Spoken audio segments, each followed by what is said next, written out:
ಅಭಿ ಮಜಾ ಆಯ್ಗನ್ನ ಬಿಡು. 100 ಅಡಿ ಕಟ್ಔಟ್ಗೆ ಹಾರ ಬಿದ್ದ ಹಾಗಿದೆ ಹುಡುಗಿ ನೀನು ಬಂದ ಮೇಲೆ.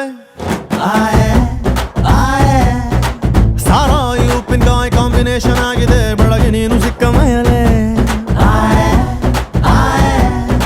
ಸೈರನ್ನು ಕೂಗಿದೆ ನನ್ನ ಎದೆಗೂಡಲಿ.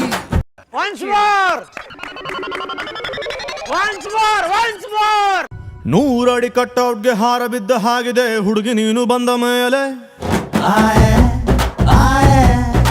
ಸಾರಾಯಿ ಉಪ್ಪಿನಕಾಯಿ ಕಾಂಬಿನೇಷನ್ ಆಗಿದೆ